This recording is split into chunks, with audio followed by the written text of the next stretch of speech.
35 సంవత్సరాల ముందు బ్యాచ్ మాది 1991 బ్యాచ్ లో. అయితే ఈయన మా స్నేహితుడే, స్వామి తమ్ముడు. అయితే ఒక 2 స్టెప్పులు వేసినాం మేము. సోషల్ మీడియాలో పోస్ట్ చేసి చాలా తప్పుగా ఈ బ్యాచ్ పైన కావచ్చు, ఆయన పైన కానీ వ్యక్తిగతంగా ఏం పెట్టాడంటే మఠాధిపతుల వంశము ఈ విధంగా చిందులేయడము, మందు మగువలు, ఇది వాళ్ళకు సభ్యతైన సంస్కారమేనని సోషల్ మీడియా పెట్టింది. దానివల్ల ఆయనతో పాటు మేమందరం కూడా కొంచెం అతనికి జరిగిన అవమానానికి మేము కూడా బాధ్యులమే కదా.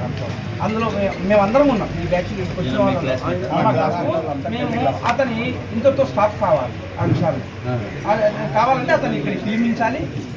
400 సంవత్సరాల నుంచి ఎంతో పరువు ప్రతిష్ట గల బ్రహ్మగారి మఠాన్ని అతను సోషల్ మీడియా వల్ల పరుగును బలదాపాలు చేసి వ్యక్తిగతంగా కావచ్చు, లేకపోతే మఠం మా అందరి యొక్క మనోభావాలను కూడా అతని బదార్ను పెట్టేసినారు సార్. అతని పైన ఖచ్చితంగా చట్టపరమైన చర్యలు తీసుకోవాల్సిందే. తీసుకొని అతని మీద కంప్లైంట్ మేము ఇచ్చిన దాన్ని మీరు కేసుగా నమోదు చేసి అతన్ని శిక్షించుకోవాల్సిందే. ఎందుకంటే మేము చిన్నపిల్లలుగా ఉన్నప్పుడు కలిసి ఉన్నాం. ఇప్పుడు పెద్ద వచ్చిండు. ఆయనను మఠాధిపతి తమ్ముని గాను మూకరుగా కాబట్టి మా స్నేహితుడు చూస్తాం. ఆయనను మా గురువులతో సమానంగా స్టేజ్ పైన కూర్చోబెట్టాం. కానీ అంతటి మా మంచి వ్యక్తి కావచ్చు, మేము ఇచ్చిన గౌరవాన్ని అతను గంగపాలు చేసింది.